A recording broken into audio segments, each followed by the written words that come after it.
എല്ലാവർക്കും ഇന്നത്തെ ക്ലാസ്സിലേക്ക് സ്വാഗതം. ലാസ്റ്റ് ക്ലാസ്സിൽ നമ്മൾ ഡിസ്കസ് ചെയ്തിട്ടുള്ളത് ക്യാഷ് ഫ്ലോ സ്റ്റേറ്റ്മെൻറ്റ്, അതിൻ്റെ തിയറി കാര്യങ്ങൾ പഠിച്ചു. അതിൽ എങ്ങനെയാണ് ക്യാഷ് ഫ്ലോ സ്റ്റേറ്റ്മെൻറ്റ് തയ്യാറാക്കേണ്ടത്, അതിൻ്റെ ഡയറക്റ്റ് മെത്തേഡ്, ഇൻഡയറക്റ്റ് മെത്തേഡ്, രണ്ട് രീതിയിലുള്ള ഫോർമാറ്റും നമ്മൾ മനസ്സിലാക്കി. ഇന്നത്തെ ക്ലാസ്സിൽ നമ്മൾ ഡിസ്കസ് ചെയ്യാൻ പോകുന്നത് ഈ രണ്ട് മെത്തേഡിലും എങ്ങനെയാണ് ക്യാഷ് ഫ്രം ഓപ്പറേറ്റിംഗ് ആക്ടിവിറ്റീസ് കണ്ടുപിടിക്കുക, അതുപോലെ തന്നെ ക്യാഷ് ഫ്ലോ സ്റ്റേറ്റ്മെൻറ്റ് എങ്ങനെ തയ്യാറാക്കാം എന്നുള്ളതാണ് നോക്കുന്നത്. അപ്പോൾ ആദ്യം നമുക്ക് ഈ ഒരു ചോദ്യം നോക്കാം. ഈ ഒരു ചോദ്യത്തിൽ നിന്ന് നമുക്ക് കാണേണ്ടത് cash flow from operating activities ആണ്. അപ്പോൾ ഇത് ഉപയോഗിച്ചിട്ട് ഡയറക്റ്റ് മെത്തേഡിലാണോ ഇൻഡയറക്റ്റ് മെത്തേഡിലാണോ ചെയ്യേണ്ടത് നമുക്ക് മനസ്സിലാക്കാം. അപ്പോൾ ഈ ചോദ്യം കൃത്യമായിട്ട് മനസ്സിലാക്കുക, വായിച്ച് നോക്കുക. എങ്ങനെയാണ് ഇത് ചെയ്യുന്നത് നമുക്ക് നോക്കാം. ഈ ഒരു ചോദ്യത്തിൽ നമുക്ക് തന്നിട്ടുള്ളത് പ്രോഫിറ്റ് ആൻഡ് ലോസ് അക്കൗണ്ടാണ്. പ്രോഫിറ്റ് ആൻഡ് ലോസ് അക്കൗണ്ടിൻ്റെ ഡെബിറ്റ് സൈഡിൽ എക്സ്പെൻസുകളുണ്ടാവും, അതുപോലെ ക്രെഡിറ്റ് സൈഡിൽ ഇൻകം, വരവുകളുണ്ടാവും. നമുക്കിതിൽ നിന്ന് കണ്ടുപിടിക്കേണ്ടത് ക്യാഷ് ഫ്രം ഓപ്പറേറ്റിംഗ് ആക്ടിവിറ്റീസ് ആണ്.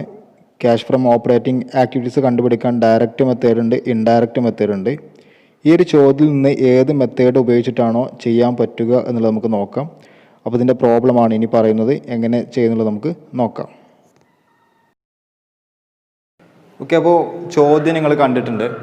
നമ്മോട് പറഞ്ഞിട്ടുള്ളത് cash flow from operating activities. നമ്മൾ ക്യാഷ് ഫ്ലോ മൂന്ന് തരത്തിലുണ്ട്. Cash flow from operating activities, investing activities, financing activities. നമ്മുടെ ഈ ഒരു ചോദ്യത്തിൽ പറഞ്ഞിട്ടുള്ളത് cash flow from operating activities കണ്ടെത്താനാണ് പറഞ്ഞിട്ടുള്ളത്. ഓക്കെ, ഇപ്പോൾ ഈ ഡയറക്റ്റ് മെത്തേഡ് പ്രകാരം എങ്ങനെയാണ് ചെയ്യേണ്ടത്, അതിൻ്റെ ഒരു ഫോർമാറ്റ് നമ്മൾ മനസ്സിലാക്കിയിട്ടുണ്ട്. ഇപ്പോൾ ഈ ഒരു ചോദ്യം ചെയ്ത് നോക്കാം.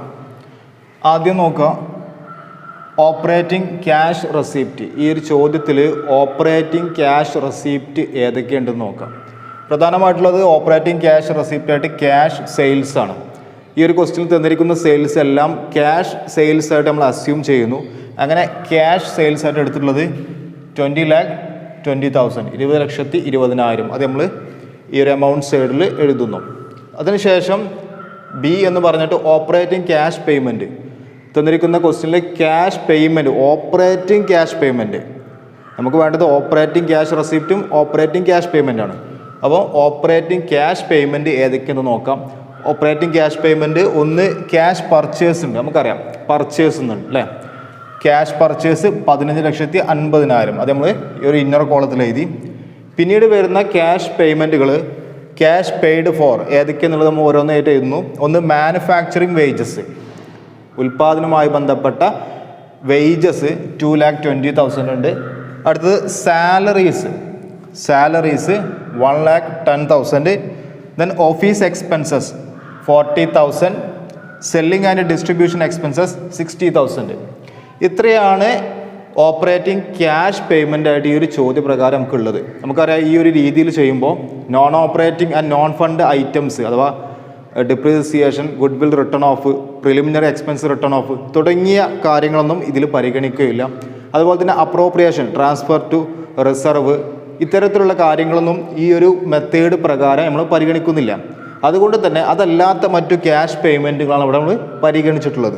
അപ്പോൾ ഇത്രയും ഇത് ആഡ് ചെയ്താൽ 19,80,000 കിട്ടും. അഥവാ ഓപ്പറേറ്റിംഗ് ക്യാഷ് പേയ്മെൻറ്റ് 19,80,000 ആണ് നമുക്ക് ലഭിക്കുന്നത്. അത് നമ്മൾ ക്യാഷ് റെസിപ്റ്റിൽ നിന്ന് അഥവാ 20,20,000 നിന്ന് ക്യാഷ് പേയ്മെൻറ്റ് 19,80,000 ലെസ് ചെയ്താൽ നമുക്ക് 40,000 കിട്ടും. ഈ 40,000 ബിഫോർ ടാക്സ് ആണ്. ക്യാഷ് ഫ്ലോ ഓപ്പറേറ്റിംഗ് ആക്ടിവിറ്റീസ് അല്ലെങ്കിൽ cash inflow from operating activities before tax. Tax കൊടുക്കുന്നതിന് മുമ്പ് 40,000 നമുക്കുണ്ട്. ക്വസ്റ്റ്യനിൽ ടാക്സ് തന്നിട്ടുണ്ട്. ടാക്സ് പെയ്ഡ് എത്ര? 10,000 ടാക്സ് നമുക്ക് നൽകിയിട്ടുണ്ട്. ആ ടാക്സ് കുറച്ചതിന് ശേഷം 30,000 നമുക്ക് കിട്ടുന്ന ഉത്തരം net cash inflow from operating activities. Operating ആക്ടിവിറ്റീസിൽ ടാക്സ് കുറച്ചതിന് ശേഷമുള്ള തുകയാണ് 30,000 net cash inflow from operating activities. അപ്പോൾ ഇങ്ങനെയാണ് ഡയറക്റ്റ് മെത്തേഡ് പ്രകാരം cash flow from operating activities കണ്ടെത്തേണ്ട രീതി. അപ്പോൾ ഈ ഒരു ചോദ്യത്തിൽ നിന്ന് ഈ ഒരു ഉത്തരം ചെയ്യുന്നതിലൂടെ നമുക്ക് കൃത്യമായിട്ട് മനസ്സിലാക്കാൻ പറ്റും ഏതൊക്കെയാണ് എടുക്കുന്നത്, ഏതൊക്കെയാണ് എടുക്കാത്ത ഐറ്റംസ് എന്നുള്ളത്. കൃത്യമായിട്ട് ഇതിൻ്റെ ഫോർമാറ്റ് മനസ്സിലാക്കുക, ഇത് എങ്ങനെയാണ് ചെയ്തതെന്നുള്ളത് ഈ ഒരു പ്രോബ്ലത്തിലൂടെ നമുക്ക് മനസ്സിലാക്കാവുന്നതാണ്. നമുക്കിനി അടുത്ത ഒരു പ്രോബ്ലത്തിലേക്ക് പോവാം. ഈ ഒരു ചോദ്യത്തിൽ നോക്കൂ, നമ്മോട് പറയുന്നത് calculate cash from operating activities എന്നുള്ളതാണ്. തൊട്ട് മുമ്പ് ചെയ്തിരുന്ന പ്രോബ്ലത്തിൽ ഇത് തന്നെയായിരുന്നു. പക്ഷെ നമ്മൾ ഡയറക്റ്റ് മെത്തേഡ് ഉപയോഗിച്ചാണ് ചെയ്തിട്ടുണ്ടായിരുന്നത്. ഇവിടെ നമ്മൾ ഇൻഡയറക്റ്റ് മെത്തേഡ് ഉപയോഗിച്ചിട്ട് എങ്ങനെ ചെയ്യാം എന്നുള്ളത് നമ്മൾ നോക്കുന്നത്. നമ്മൾ നേരത്തെ ഡയറക്റ്റ് മെത്തേഡ് പ്രകാരം ക്യാഷ് ഫ്ലോ ഫ്രം അല്ലെങ്കിൽ cash inflow from operating activities എങ്ങനെ ചെയ്യാമെന്ന് മനസ്സിലാക്കി. ഇൻഡയറക്റ്റ് മെത്തേഡ് എന്താണ്, അതിൻ്റെ ഫോർമാറ്റ് എന്താണെന്ന് നമ്മൾ മനസ്സിലാക്കി. അപ്പോൾ ഈ ഒരു ചോദ്യത്തിൽ നിന്ന് ഇൻഡയറക്റ്റ് മെത്തേഡ് ഉപയോഗിച്ചുകൊണ്ട് cash inflow from operating activities കണ്ടെത്താനാണ് നമ്മോട് പറഞ്ഞിട്ടുള്ളത്. അപ്പോൾ ആദ്യം ചോദ്യം നോക്കാം. 2 വർഷത്തെ 2007, 2008 ഇൻഫർമേഷൻസ് നമുക്ക് തന്നിട്ടുണ്ട്. Profit and loss account 2007 60,000, 2008 65,000. Debtors 85,000 ഉള്ളത് 48,000 കുറഞ്ഞിട്ടുണ്ട്. ബിൽസ് റിസീവബിൾ 40,000 ഉണ്ടായിരുന്നു 81,000 കൂടിയിട്ടുണ്ട്. ജനറൽ റിസർവ് 1,72,000 ഉള്ളത് 2,07,000 കൂടിയിട്ടുണ്ട്. വേജസ് ഔട്ട്സ്റ്റാൻഡിങ് 26,000 ഉള്ളത് 8,000 കുറഞ്ഞിട്ടുണ്ട്. സാലറീസ് പ്രീപെയ്ഡ് 8,000 ഉള്ളത് 10,000 കൂടിയിട്ടുണ്ട്. ഗുഡ് വിൽ 70,000 ഉള്ളത് 60,000 കുറഞ്ഞിട്ടുണ്ട്. അപ്പോൾ ഈ ഒരു ഡാറ്റ വെച്ചിട്ട് നമ്മൾ പറഞ്ഞിട്ടുള്ളത് calculate cash inflow from operating activities. ഈ ഒരു ചോദ്യം കാണുമ്പോൾ തന്നെ നമുക്ക് മനസ്സിലാക്കാൻ പറ്റും ഇൻഡയറക്റ്റ് മെത്തേഡ് ഉപയോഗിച്ചിട്ടാണ് ചെയ്യേണ്ടത്. ഓക്കെ, അപ്പോൾ നമുക്ക് ആദ്യം ഇൻഡയറക്റ്റ് മെത്തേഡ് പ്രകാരം ചെയ്യാൻ ആവശ്യമുള്ളത് നമുക്കറിയാം. പ്രോഫിറ്റ് ഡ്യൂറിങ് ദി ഇയർ അഥവാ നെറ്റ് പ്രോഫിറ്റ് ആണ് ആദ്യം നമുക്ക് ആവശ്യമുള്ളത്. നെറ്റ് പ്രോഫിറ്റ് എന്ന് പറഞ്ഞാൽ കഴിഞ്ഞ വർഷവും ഈ വർഷവും തമ്മിൽ കമ്പയർ ചെയ്യുമ്പോൾ എത്രയാണോ കിട്ടുന്നത്. അപ്പോൾ 2007 നമുക്ക് 60,000 ഇവിടെ കിട്ടുന്നുണ്ട്, 2008 65,000. അതിൻ്റെ അർത്ഥം നെറ്റ് പ്രോഫിറ്റ് അല്ലെങ്കിൽ ഡ്യൂറിങ് ദി ഇയർ ഈ ഒരു വർഷത്തിൽ നമ്മുടെ നെറ്റ് പ്രോഫിറ്റ് എന്ന് പറയുന്നത് 5,000 ആയിരിക്കും. ഓക്കെ, 5,000 ആയിരിക്കും. 65,000 മൈനസ് 60,000 5,000 ആയിരിക്കും. അപ്പോൾ ആദ്യം നമ്മൾ പ്രോഫിറ്റ് ഡ്യൂറിങ് ദി ഇയർ അഥവാ നെറ്റ് പ്രോഫിറ്റ് എഴുതി. ഇനി നമ്മൾ ചെയ്യേണ്ടത് എന്താ, തന്നിരിക്കുന്ന ക്വസ്റ്റ്യനിലെ non operating and non fund items ഏതൊക്കെ ഉണ്ടോ നോക്കുക. ഉണ്ടെങ്കിൽ അതൊക്കെ ആഡ് ചെയ്യണം. അതുപോലെ non operating and non fund income ഉണ്ടെങ്കിൽ അതൊക്കെ ലെസ് ചെയ്യണം. നമുക്ക് നോൺ ഓപ്പറേറ്റിംഗ് എക്സ്പെൻസുകൾ നോൺ ഫണ്ട് ഐറ്റംസ് ഈ ഒരു ചോദ്യത്തിൽ ഏതൊക്കെയാണ് ഉള്ളതെന്ന് നോക്കാം. ഡെപ്റ്റേഴ്സ് അസറ്റാണ്, ബിൽസ് റെസീവബിൾ അസറ്റാണ്. ജനറൽ റിസർവ് ഉണ്ട് അല്ലേ. റിസർവ് നോക്കൂ, 1,72,000 ഉണ്ടായിരുന്നത് 2,07,000 കൂടിയിട്ടുണ്ട്. അതിൻ്റെ അർത്ഥം അത്രയും തുക റിസർവിലേക്ക് ട്രാൻസ്ഫർ ചെയ്തിട്ടുണ്ട്. ട്രാൻസ്ഫർ ടു റിസർവ് ഒരു നോൺ ഓപ്പറേറ്റിംഗ് അല്ലെങ്കിൽ നോൺ ഫണ്ട് ഐറ്റമിൽ വരുന്ന ഒരു കാര്യമാണ് അല്ലേ. അതുകൊണ്ട് തന്നെ ആഡ് നോൺ ഓപ്പറേറ്റിംഗ് ഐറ്റംസ് അതിൽ ഒന്നാമത് വരുന്ന ട്രാൻസ്ഫർ ടു റിസർവ് എത്രയുള്ളത് 35,000 ആണ്. കാരണം 2007 1,72,000 ഉണ്ടായിരുന്നു, 2008 2,07,000 കൂടിയിട്ടുണ്ട്. അപ്പം 35,000 രൂപ അധികമായിട്ട് റിസർവിലേക്ക് ട്രാൻസ്ഫർ ചെയ്തിട്ടുണ്ട്. So transfer to reserve 35,000. ഇനി അടുത്ത നോൺ ഓപ്പറേറ്റിംഗ് നോൺ ഫണ്ട് ആയിട്ട് ഏതാണുള്ളത്, വേജസ് ഔട്ട്സ്റ്റാൻഡിങ്. നമുക്കറിയാം വേജ് ഔട്ട്സ്റ്റാൻഡിങ് എന്ന് പറഞ്ഞാൽ ലയബിലിറ്റിയാണ്. സാലറീസ് പ്രീപെയ്ഡ് അസറ്റാണ്. ഗുഡ് വിൽ ഒരു അസറ്റ് നമുക്കറിയാം. പക്ഷേ ഇവിടെ ഗുഡ് വിൽ നോക്കൂ, 2007 70,000 ഉണ്ടായിരുന്നു, 2008 60,000 കുറഞ്ഞു. അതിനർത്ഥം 10,000 റൈറ്റ് ഓഫ് ചെയ്തു. ഗുഡ് വിൽ റിട്ടേൺ ഓഫ് ഒരു നോൺ ഓപ്പറേറ്റിംഗ് എക്സ്പെൻസ് ആണ്, നോൺ ഫണ്ട് ഐറ്റം ആണ്. അതുകൊണ്ട് തന്നെ good will written of add ചെയ്യേണ്ട രണ്ടാമത്തെ കാര്യം ഗുഡ് വിൽ റിട്ടേൺ ഓഫ് 10,000 70 60,000 കുറഞ്ഞു. അതിൻ്റെ അർത്ഥം 10,000 റൈറ്റ് ഓഫ് ചെയ്തിട്ടുണ്ട്. അപ്പോൾ ഈ രണ്ട് കാര്യങ്ങളാണ് നോൺ ഓപ്പറേറ്റിംഗ് ഐറ്റംസ് ആയിട്ട് നമുക്ക് ആഡ് ചെയ്യാനുള്ളത്. അപ്പോൾ രണ്ടും കൂടി ആഡ് ചെയ്താൽ 45,000 കിട്ടും. ആ 45,000 മുകളിലുള്ള നെറ്റ് പ്രോഫിറ്റിലേക്ക് ആഡ് ചെയ്താൽ 50,000 കിട്ടും. 50,000. ഓക്കെ, ഇനി നമുക്ക് ചെയ്യേണ്ടതുണ്ട് അല്ലേ. ഇനി നമ്മൾ എന്താ ചെയ്യേണ്ടത്, ഇതിലേക്ക് അഥവാ വർക്കിംഗ് ക്യാപിറ്റൽ ചേഞ്ചസിന് മുമ്പുള്ള ഓപ്പറേറ്റിംഗ് ഇൻകം ആണ്, അല്ലെങ്കിൽ ഓപ്പറേറ്റിംഗ് ആക്ടിവിറ്റീസിൽ നിന്നുള്ള ഇൻഫ്ലോ ആണ് നമുക്ക് കിട്ടിയിട്ടുള്ളത്.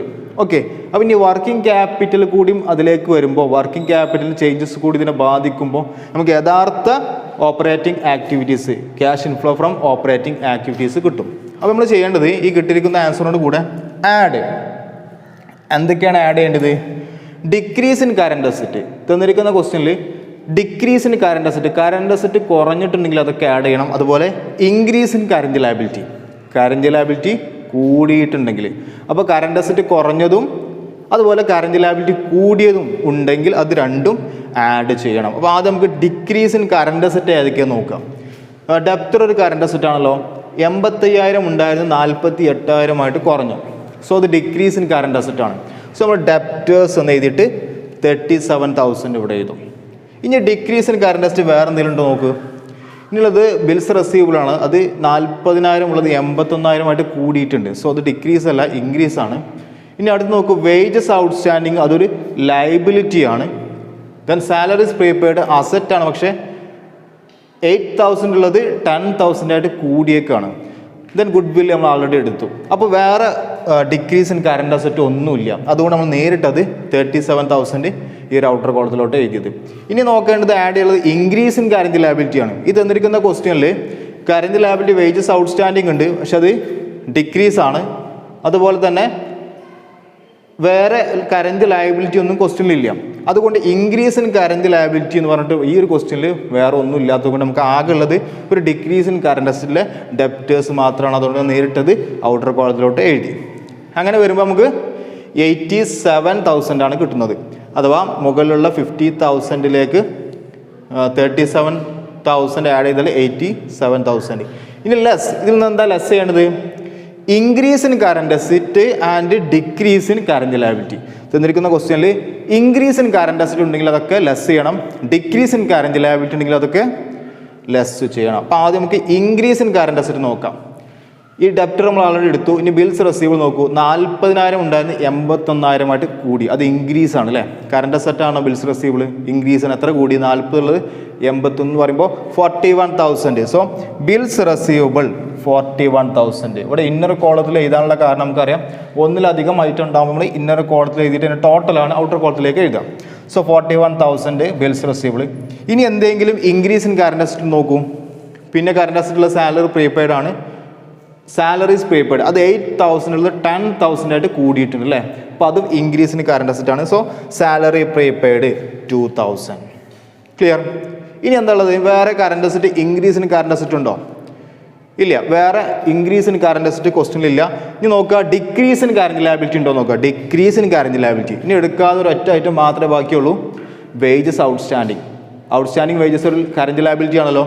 26,000 ഉണ്ടായിരുന്നു 8,000 കുറഞ്ഞു. സോ അത് ഡിക്രീസ് ഇൻ കറൻറ്റ് ലയബിലിറ്റി ആണ്. അപ്പോൾ എത്ര കുറഞ്ഞിട്ടുണ്ട്? Wages outstanding 18,000 18,000. ഇത്ര ഐറ്റംസ് മാത്രമേ ഇവിടെ ഉള്ളൂ. സോ അത് ടോട്ടൽ ചെയ്താൽ നമുക്ക് 61,000 കിട്ടും. 41,000 2,000 18,000 ആഡ് ചെയ്താൽ 61,000 കിട്ടും. ഇത്രയും ഐറ്റം ലെസ് ചെയ്യേണ്ടതാണ്. സോ മുകളിൽ 87,000 നമുക്കുണ്ട്. അതിൽ നിന്ന് കുറയ്ക്കേണ്ട 61,000 ലെസ് ചെയ്താൽ 26,000 നമുക്ക് ആൻസർ കിട്ടും. അതാണ് എന്ത്? Cash from operating activities. ഈ 26,000 ആണ് ക്യാഷ് ഫ്രം ഓപ്പറേറ്റിംഗ് ആക്ടിവിറ്റീസ്. അപ്പോൾ രണ്ട് മെത്തേഡ് പ്രകാരം എങ്ങനെയാണ് ക്യാഷ് ഫ്രം ഓപ്പറേറ്റിംഗ് ആക്ടിവിറ്റീസ് കാണുക എന്നുള്ളത് നമ്മൾ മനസ്സിലാക്കി കഴിഞ്ഞു. ഒന്നാമത്തെ മെത്തേഡ് ഡയറക്റ്റ് മെത്തേഡാണ്. അവിടെ നമുക്കറിയാം ക്യാഷ് റെസിപ്റ്റ്, അതിൽ നിന്ന് ക്യാഷ് പേയ്മെൻറ്റ് കുറയ്ക്കാം. അവിടെ നമ്മൾ non operating expense, non fund items ഒക്കെ ഇഗ്നോർ ചെയ്യണം. അതുപോലെ അപ്രോപ്രിയേഷൻസ്, ട്രാൻസ്ഫർ ടു റിസർവ് തുടങ്ങിയ കാര്യങ്ങളൊക്കെ നമ്മൾ ഇഗ്നോർ ചെയ്യണം. രണ്ടാമത്തെ മെത്തേഡിൽ നെറ്റ് പ്രോഫിറ്റ് വെച്ചിട്ടാണ് നമ്മൾ ചെയ്യുന്നത്. ഇവിടെ നെറ്റ് പ്രോഫിറ്റിലേക്ക് non operating and non fund items add ചെയ്യുന്നു. അതിൽ നിന്ന് non fund, non operating income less ചെയ്യുന്നു. ദെൻ അതിലേക്ക് ആ കിട്ടിയ ഉത്തരത്തിലേക്ക് ഡിക്രീസ് ഇൻ കറൻറ്റ് അസറ്റും increase in current liability add ചെയ്യുകയും അതിൽ നിന്ന് ഇൻക്രീസ് ഇൻ കറൻറ്റ് അസറ്റും decrease in current liability less ചെയ്യുകയും ചെയ്താൽ നമുക്ക് ഫൈനൽ ആൻസർ കിട്ടും. അതായിരിക്കും ക്യാഷ് ഫ്രം ഓപ്പറേറ്റിംഗ് ആക്ടിവിറ്റീസ്. അപ്പോൾ ഈ രണ്ട് രീതിയിലും എങ്ങനെയാണ് ക്യാഷ് ഫ്രം ഓപ്പറേറ്റിംഗ് ആക്ടിവിറ്റീസ് കണ്ടെത്തുക എന്നുള്ളത് നമ്മൾ മനസ്സിലാക്കി. ശ്രദ്ധിക്കേണ്ട കാര്യം, ഡയറക്റ്റ് മെത്തേഡും ഇൻഡയറക്റ്റ് മെത്തേഡും തമ്മിലുള്ള വ്യത്യാസം ഈ cash flow from operating activities കാണുന്നതിൽ മാത്രമേ ഉള്ളൂ. ആ ഒരു വ്യത്യാസം മാത്രമാണ് ഈ രണ്ട് മെത്തേഡ് പ്രകാരമുള്ളത്. ബാക്കി രണ്ട് ഐറ്റംസ് അഥവാ cash flow from investing activities, cash flow from financing activities direct മെത്തേഡിലും ഇൻഡയറക്റ്റ് മെത്തേഡിലും ഒരേ രീതിയിലാണ് ചെയ്യേണ്ടത്. അപ്പോൾ ഡയറക്റ്റ് മെത്തേഡും ഇൻഡയറക്റ്റ് മെത്തേഡും നമ്മൾ വ്യത്യാസം cash flow from operating activities കാണുന്നതിൽ മാത്രമേ ഉള്ളൂ. അത് എങ്ങനെയാണ് നമ്മൾ കണ്ടെത്തിയിട്ടുണ്ട്. ഓക്കെ, അപ്പോൾ ഇനി നമുക്ക് ക്യാഷ് ഫ്ലോ സ്റ്റേറ്റ്മെൻറ്റ് എങ്ങനെ തയ്യാറാക്കുന്നത് നമുക്ക് നോക്കാം. അപ്പോൾ ഇതാണ് ചോദ്യം. ഈ ഒരു ചോദ്യത്തിൽ നിന്ന് ക്യാഷ് ഫ്ലോ സ്റ്റേറ്റ്മെൻറ്റ് തയ്യാറാക്കാൻ നമ്മൾ പറഞ്ഞിട്ടുള്ളത്. 2007 2008 2 വർഷത്തെ ബാലൻസ് ഷീറ്റ് തന്നിട്ടുണ്ട്. ലയബിലിറ്റി ഉണ്ട്, അസറ്റ് ഉണ്ട്. അതുപോലെ തന്നെ അഡ്ജസ്റ്റ്മെൻറ്റുകളും തന്നിട്ടുണ്ട്. Dividend paid during the year 17,500 തന്നിട്ടുണ്ട്. അതുപോലെ തന്നെ land was revalued during the year 1,50,000, അഥവാ തൊട്ട് മുമ്പത്തെ വർഷത്തേക്കാൾ 50,000 കൂടി. നമ്മൾ പറഞ്ഞുള്ള you are okay to prepare cash flow statement. അപ്പോൾ ഇത് എങ്ങനെ ചെയ്യേണ്ടത് എന്നുള്ളതിൻ്റെ ഫോർമാറ്റ് നമ്മൾ ഡയറക്റ്റ് മെത്തേഡ് പ്രകാരം ഇൻഡയറക്റ്റ് മെത്തേഡ് പ്രകാരം ആൾറെഡി കഴിഞ്ഞ ക്ലാസ്സിൽ ഡിസ്കസ് ചെയ്തിരുന്നു. അപ്പോൾ ഫോർമാറ്റ് അറിയാത്തവർ തീർച്ചയായിട്ടും ആ ക്ലാസ് കേൾക്കുക, ഫോർമാറ്റ് കൃത്യമായിട്ട് മനസ്സിലാക്കുക, എങ്കിൽ മാത്രമേ നമുക്ക് പ്രോബ്ലം ചെയ്യാൻ പറ്റുള്ളൂ. അപ്പോൾ നമുക്ക് പ്രോബ്ലത്തിലേക്ക് പോവാം. അപ്പോൾ പ്രത്യേകം ശ്രദ്ധിക്കേണ്ടത് ക്വസ്റ്റ്യൻ നന്നായിട്ട് വായിക്കുക, ഏതൊക്കെ കാര്യങ്ങൾ എവിടേക്കാണ് വരിക എന്നുള്ളത് നമ്മൾ മനസ്സിലാക്കിയെങ്കിൽ മാത്രമേ പ്രോബ്ലം ചെയ്യാൻ പറ്റുള്ളൂ. നമുക്കറിയാം ക്യാഷ് ഫ്ലോ സ്റ്റേറ്റ്മെൻറ്റ് തയ്യാറാക്കുമ്പോൾ cash flow from operating activities, cash flow from investing activities, cash flow from financing activities എന്നിങ്ങനെ 3 തരത്തിൽ ക്യാഷ് ഫ്ലോ നമ്മൾ തിരിച്ചിട്ടുണ്ട്.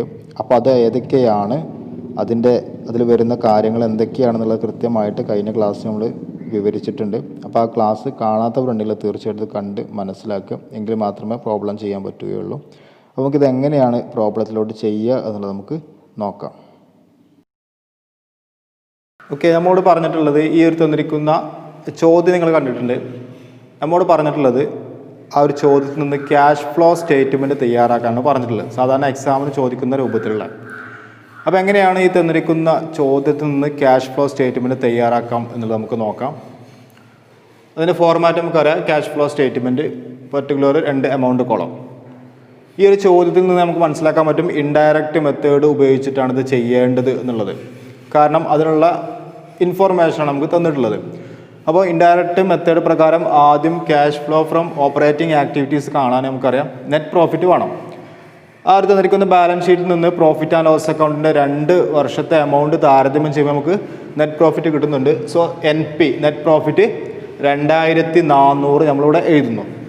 അതിനുശേഷം add non cash and non operating expense. ഈ ക്വസ്റ്റ്യൻ പ്രകാരമുള്ള non cash and non operating എക്സ്പെൻസുകളെല്ലാം add ചെയ്യണം. ഏതൊക്കെയാണ് non cash and non operating എക്സ്പെൻസിൽ ചോദ്യത്തിലുള്ള ഒന്ന് ഗുഡ് വിൽ റിട്ടേൺ ഓഫ് ആണ്. ഗുഡ് വിൽ നമുക്കറിയാം 50,000 ഉണ്ടായിരുന്നത് 25,000 കുറഞ്ഞു. സോ 25,000 രൂപ റൈറ്റ് ഓഫ് ചെയ്തു എന്നാണ് നമ്മൾ മനസ്സിലാക്കേണ്ടത്. Good will written of 25,000. ഇനി അടുത്ത് നോക്കൂ, dividend declared non fund item ആണ്, അല്ലെങ്കിൽ അപ്രോപ്രിയേഷൻ ആണ് അല്ലേ, അപ്രോപ്രിയേഷൻ ആയിട്ട് നമുക്ക് പറയാം. അപ്പോൾ അത്തരത്തിലുള്ള അപ്രോപ്രിയേഷനും ഈ ഒരു നോൺ ഓപ്പറേറ്റിംഗ് നോൺ ഫണ്ട് എക്സ്പെൻസിൽ വരുന്ന ഐറ്റമാണ്. അതുകൊണ്ട് തന്നെ ഡിവിഡൻഡ് ഡിക്ലെയർഡ് അഡ്ജസ്റ്റ്മെൻറ്റ് കൃത്യമായിട്ട് പറയുന്നുണ്ട് 17,500. അങ്ങനെ ഡിവിഡൻഡ് ഡിക്ലെയർഡ് 17,500. ഇതാണ് 2 non operating and non fund അല്ലെങ്കിൽ നോൺ ക്യാഷ് ഐറ്റംസ്. അപ്പോൾ രണ്ടും ആഡ് ചെയ്താൽ 42,500 കിട്ടും. ഈ 42,500ലേക്ക് 2,400 നെറ്റ് പ്രോഫിറ്റ് ആഡ് ചെയ്താൽ നമുക്ക് 44,900 ആണ് നമുക്ക് ലഭിക്കുന്നത്. ഇനി നമ്മൾ ചെയ്യേണ്ടത് നോൺ ഓപ്പറേറ്റീവ് എക്സ്പെൻസുകളൊക്കെ ആഡ് ചെയ്തതിന് ശേഷം എന്തെങ്കിലും non fund and non operative income ഉണ്ടോ എന്ന് നോക്കണം. നോൺ ഓപ്പറേറ്റീവ് ഇൻകം ഉണ്ടെങ്കിൽ അതിൽ നിന്ന് ലെസ് ചെയ്യണം. ഈ ഒരു ചോദ്യത്തിൽ കൃത്യമായിട്ട് പറയുന്നുണ്ട് ലെസ് നോൺ ഓപ്പറേറ്റീവ് ഇൻകം. ഒന്ന് profit on revaluation of land. അഡ്ജസ്റ്റ്മെൻറ്റിൽ പറയുന്നുണ്ട് profit on revaluation of land. Land revalue ചെയ്ത സമയത്തുള്ള പ്രോഫിറ്റ് പറഞ്ഞിട്ട് 50,000 രൂപ നമുക്ക് നൽകുന്നുണ്ട്. Profit on revaluation of land 50,000 ആണ് നമുക്ക് നൽകിയിട്ടുള്ളത്. ക്വസ്റ്റ്യനിൽ അത് 15,000 എന്നുള്ളതാണ്. 50,000 ആയിട്ട് നമ്മൾ വായിക്കണം. 50,000. So profit on revaluation of land 50,000 നമ്മൾ എഴുതുന്നു. അതിനുശേഷം 44,900 നിന്ന് 50,000 രൂപ ലെസ് ചെയ്യണം. അങ്ങനെ വരുമ്പോൾ നമുക്ക് 5,100 കിട്ടുന്നത്. അഥവാ വർക്കിംഗ് ക്യാപിറ്റൽ ചേഞ്ചസിൻ്റെ മുമ്പേ നമുക്ക് കിട്ടുന്ന cash inflow from operating activities എന്നുള്ളത് 5,100. ഈ ഒരു ബ്രാക്കറ്റ് ഇട്ടുള്ള നമുക്കറിയാം നെഗറ്റീവ് സൂചിപ്പിക്കുന്നതിന് വേണ്ടിയാണ് ഈ ഒരു ബ്രാക്കറ്റ് നമ്മൾ കൊടുത്തിട്ടുള്ളത്. നമുക്കറിയാം ഇവിടെ 44,900 നിന്ന് 50,000 ലെസ് ചെയ്യുമ്പോൾ നമുക്ക് നെഗറ്റീവ് ഫിഗറാണ് കിട്ടുക. നെഗറ്റീവ് സൂചിപ്പിക്കാൻ വേണ്ടിയാണ് ഇവിടെ നമ്മൾ എന്ത് ചെയ്യുന്നത്, ബ്രാക്കറ്റ് കൊടുത്തിട്ടുള്ളത്. ഇനി നമ്മൾ ഇതിലേക്ക് ചെയ്യേണ്ടത് add decrease in current asset, increase in current liability. നമുക്ക് ഓൾറെഡി അത് അറിയാവുന്നതാണ്. ഇപ്പോൾ ഈ ഒരു ക്വസ്റ്റ്യൻ പ്രകാരം ഡിക്രീസ് ഇൻ കറണ്ട് അസറ്റ് എന്ന് പറയുന്ന സ്റ്റോക്ക് മാത്രമേ ഉള്ളൂ. അപ്പോൾ എത്രയാണ് സ്റ്റോക്ക് കുറയുന്നത്? 32,500 എത്രയാണോ ആ ഒരു ഡിഫറൻസ് ആണ് നമ്മൾ എടുത്തിട്ടുള്ളത്. അടുത്തത് increase in current liability. Increase in current liability creditor ആണ്. സൺട്രി ക്രെഡിറ്റേഴ്സ് 7,600 ആ ഒരു ഡിഫറൻസ് വരുന്നത്. അവ രണ്ടും ആഡ് ചെയ്താൽ 40,100 നമുക്ക് ലഭിക്കും. 40,100. ഈ 40,100ഉം മുകളിലുള്ള മൈനസ് ഫിഗർ ആയിട്ടുള്ള 5,100 നമ്മൾ കമ്പയർ ചെയ്യുമ്പോൾ നമുക്ക് കിട്ടുന്നത് 35,000 ആണ്. അതാണ് പോസിറ്റീവ് ഫിഗർ ആയിട്ട് ഇവിടെ 35,000 കാണിക്കുന്നത്. ഇനി അതിൽ നിന്ന് ലെസ് എന്താ ലെസ് ചെയ്യേണ്ടത്? Increase in current asset and decrease in current liability. ഈ ഒരു കാറ്റഗറിയിലൂടെ ഇൻക്രീസ് ഇൻ കറണ്ട് അസറ്റ് മാത്രമേ ഉള്ളൂ. ഡെപ്റ്റേഴ്സ് അത് നേരിട്ട് നമ്മൾ ഔട്ടർ കോളത്തിലോട്ട് എഴുതി 13,500. സോ ഇതിൽ നിന്ന് ലെസ് ചെയ്യണം. അപ്പോൾ 35,000 നിന്ന് ലെസ് ചെയ്യാനുള്ള 13,500 ലെസ് ചെയ്താൽ 21,500. ഈ 21,500 ആണ് net cash from operating activities. Net cash from operating activities എന്ന് പറയുന്നത് പോസിറ്റീവ് ഫിഗർ ആയിട്ടുള്ള അഥവാ 21,500 ആണ് നമുക്ക് ലഭിക്കുന്നത്. അപ്പോൾ ക്യാഷ് ഫ്രം ഓപ്പറേറ്റിംഗ് ആക്ടിവിറ്റീസ് കണ്ടുപിടിച്ചു. നമ്മൾ പറഞ്ഞിട്ട് ക്യാഷ് ഫ്ലോ സ്റ്റേറ്റ്മെൻ്റ് ആണ് കാണാൻ പറഞ്ഞിട്ടുള്ളത്. അതുകൊണ്ട് തന്നെ ഇനി നമുക്ക് ക്യാഷ് ഫ്രം ഇൻവെസ്റ്റിംഗ് ആക്ടിവിറ്റീസ് കണ്ടുപിടിക്കണം. ഈ ഒരു ക്വസ്റ്റ്യൻ പ്രകാരം ഇൻവെസ്റ്റിംഗ് ആക്ടിവിറ്റീസുമായി ബന്ധപ്പെട്ട ട്രാൻസാക്ഷൻ ഒന്നും ഇല്ലാത്തത് കൊണ്ട് നമുക്ക് പ്രത്യേകിച്ചൊന്നും കാണേണ്ടതില്ല. So cash from investing activities നമ്മൾ ജസ്റ്റ് ഒന്ന് സൂചിപ്പിക്കാൻ വേണ്ടി ഒരു നിൽ കൊടുത്തു. ഓക്കെ. അടുത്ത് cash flow from financing activities. Financing ആക്ടിവിറ്റീസുമായി ബന്ധപ്പെട്ട ക്യാഷ് ഫ്ലോ എന്തൊക്കെയെന്നുള്ളത് നോക്കാം. അതിലൊന്ന് issue of share capital. Issue of share capital എന്ന് പറയുമ്പോൾ അത് സോഴ്സ് ആണല്ലോ, ഫണ്ട് കിട്ടും അല്ലേ. അതുകൊണ്ട് നമ്മൾ 20,000 കൊടുത്തു. ഫിനാൻസിങ് ആക്ടിവിറ്റീസിൽ സോഴ്സ് ഓഫ് ഇൻകം അഥവാ ഇൻകം ഉണ്ടാവും, അതുപോലെ പേയ്മെൻറ്റ് റെസിപ്റ്റ് ഉണ്ടാവും, പേയ്മെൻറ്റ് ഉണ്ടാവും അല്ലേ. സോ 20,000 ഇൻഫ്ലോ ആണ്, കാരണം അത് റെസിപ്റ്റ് ആണ്. ഷെയർ ഇഷ്യൂ ചെയ്യുമ്പോൾ ക്യാഷ് കിട്ടും, ഇൻഫ്ലോ ആണ്. ഇനി അതിൽ തന്നെ ഔട്ട്ഫ്ലോ എന്തൊക്കെയാ നോക്കാം. റിഡംഷൻ ഓഫ് ഡിബഞ്ചർ തൊട്ട് മുമ്പത്തെ വർഷത്തേക്കാൾ കുറഞ്ഞിട്ടുണ്ടെങ്കിൽ മനസ്സിലാക്കുന്നത് ഡിബഞ്ചർ റെഡീം ചെയ്തിട്ടുണ്ട്, തിരിച്ചു കൊടുത്തിട്ടുണ്ട്. എത്രയാണ്? 30,000. നെഗറ്റീവ് സൂചിപ്പിക്കാൻ വേണ്ടി നമ്മൾ ബ്രാക്കറ്റ് കൊടുത്തു, കാരണം അത്രയും ഫണ്ട് ഔട്ട്ഫ്ലോ ആണ്, പുറത്തോട്ട് പോവുകയാണ്. അടുത്ത് നോക്കൂ, ഡിവിഡൻഡ് ഡിക്ലെയർഡ്. ആൾറെഡി നമ്മൾ അഡ്ജസ്റ്റ്മെൻറ്റിൽ കണ്ട ഡിവിഡൻഡ് ഡിക്ലെയർഡ് 17,500. അത്രയും തുക ഔട്ട്ഫ്ലോ ആണ്, അതുകൊണ്ട് നെഗറ്റീവ് സൂചിപ്പിക്കാൻ ബ്രാക്കറ്റ് കൊടുത്തു. അപ്പോൾ ഇതിൻ്റെ ക്യാഷ് ഫ്ലോ ഫ്രം ഫിനാൻസിങ് ആക്ടിവിറ്റീസിൻ്റെ ആകെ തുകയായിട്ട് നമുക്ക് എത്ര കിട്ടുമെന്ന് നോക്കാം. 27,500 നെഗറ്റീവ് ബാലൻസ് ആണ്. കാരണം ഈ നെഗറ്റീവ് കൂട്ടുമ്പോൾ 47,500 ഉണ്ട്.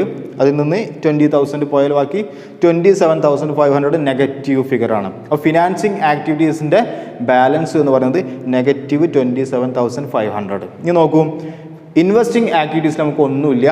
ദെൻ ഇനിവിടെ ഉള്ളത് ഓപ്പറേറ്റിംഗ് ആക്ടിവിറ്റീസിൽ പോസിറ്റീവ് ഫിഗർ 21,500. ഇത് രണ്ടും നമുക്ക് ഈ രണ്ട് ബാലൻസ് എവിടെയേ ഉള്ളൂ, ഫിനാൻസിങ് ഇൻവെസ്റ്റിംഗ് ആക്ടിവിറ്റീസുമായി ബന്ധപ്പെട്ട് ഒന്നും ഇല്ലാത്തത് കൊണ്ട്.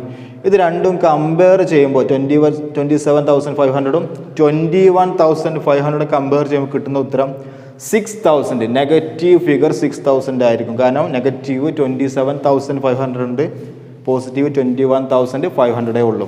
സോ കിട്ടുന്ന ആൻസർ 6,000 നെഗറ്റീവ് ഫിഗർ ആയിരിക്കും.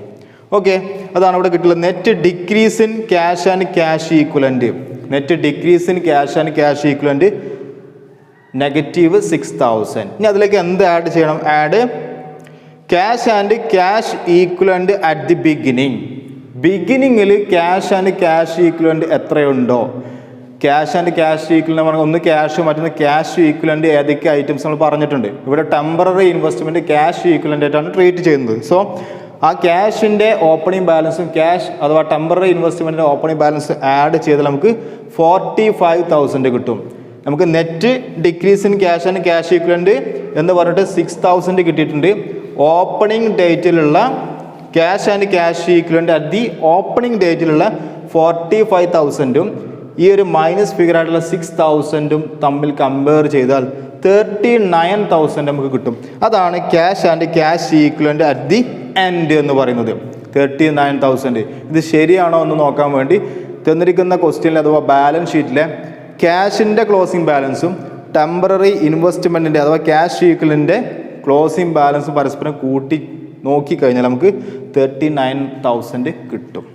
അങ്ങനെ കിട്ടിയിട്ടെങ്കിൽ മനസ്സിലാക്കി നമ്മൾ ചെയ്തത് കറക്റ്റാണ് നമുക്ക് മനസ്സിലാക്കാൻ പറ്റും. അപ്പോൾ ഇങ്ങനെയാണ് ക്യാഷ് ഫ്ലോ സ്റ്റേറ്റ്മെൻറ്റ് തയ്യാറാക്കേണ്ടത്. അപ്പോൾ ഈ ഒരു ചാപ്റ്ററിൽ ഏറ്റവും പ്രധാനമായിട്ട് വരുന്ന cash flow from operating activities കാണാൻ ഒരു പക്ഷേ ക്വസ്റ്റ്യൻ ഉണ്ടാകാം. അതുപോലെ തന്നെ ക്യാഷ് ഫ്ലോ സ്റ്റേറ്റ്മെൻറ്റ് തയ്യാറാക്കാനും ഉണ്ടാവാം. ഓക്കെ, ഇവിടെ പ്രത്യേകം ശ്രദ്ധിക്കേണ്ട കാര്യം, നേരത്തെ പറഞ്ഞു ക്യാഷ് അതുപോലെ ക്യാഷ് ഈക്വലൻ്റ് ഇവയുടെ ഓപ്പണിംഗ് ബാലൻസ് ആഡ് ചെയ്യണമെന്ന് പറഞ്ഞു. ഈ ക്വസ്റ്റ്യൻ നോക്കൂ, ക്യാഷ് ആൻഡ് ബാങ്ക് 42,000 ഉണ്ട്. ടെമ്പററി ഇൻവെസ്റ്റ്മെൻ്റ് ആണ് ഇവിടെ ക്യാഷ് ഈക്വലൻ്റിൽ വരുന്ന ഒരു ഐറ്റം. അതിൻ്റെ 3,000 അവ രണ്ടും ആഡ് ചെയ്താൽ 45,000 കിട്ടും. അതാണ് നമ്മൾ നേരത്തെ 45,000 ആഡ് ചെയ്തിട്ടുള്ളത്. അതേസമയം നമ്മൾ ആ ഒരു മൈനസ് ഫിഗർ ആയിട്ടുള്ള 6,000 നിന്നും 45,000 കമ്പയർ ചെയ്യുമ്പോൾ നമുക്ക് കിട്ടുന്നത് 39,000 ആയിരിക്കും. ആ കിട്ടുന്ന ഉത്തരം കറക്റ്റാണോ എന്ന് എങ്ങനെ ചെക്ക് ചെയ്യാം എന്ന് നമ്മൾ പറഞ്ഞിരുന്നു. ക്യാഷിൻ്റെ ക്ലോസിംഗ് ബാലൻസ് ഇവിടെ 35,000 ഉണ്ട്, ടെമ്പററി ഇൻവെസ്റ്റ്മെൻറ്റ് 4,000 ഉണ്ട്. രണ്ടും ആഡ് ചെയ്താൽ 39,000 കിട്ടും. ആ ഒരു ആൻസറാണ് നമുക്ക് കിട്ടിയിട്ടുള്ളത്. അപ്പോൾ ഇങ്ങനെയാണ് നമ്മൾ ചെയ്തിരിക്കുന്ന ആ ഒരു പ്രോബ്ലം ശരിയാണോ എന്നുള്ളത് നമുക്ക് തന്നെ ചെക്ക് ചെയ്യാം. നമുക്ക് കിട്ടുന്ന ഉത്തരം cash and cash equivalent at the closing ഡേറ്റിലുള്ള ആൻസർ തന്നെയായിരിക്കും നമുക്ക് ലഭിക്കുന്നത്. അപ്പോൾ ക്യാഷ് ഫ്ലോ സ്റ്റേറ്റ്മെൻറ്റ് എന്താണ്, അതിൻ്റെ വ്യത്യസ്ത പ്രോബ്ലങ്ങളൊക്കെ നമ്മൾ ചെയ്തു. അപ്പോൾ ഇത്രയും കാര്യങ്ങളാണ് പ്രധാനമായിട്ട് ഈ ഒരു ചാപ്റ്ററിൽ ശ്രദ്ധിക്കേണ്ടത്. ഓക്കെ, അപ്പോൾ അടുത്ത ക്ലാസ്സിൽ നമുക്ക് വീണ്ടും പുതിയ ചാപ്റ്ററുമായിട്ടും കണ്ടുമുട്ടാം.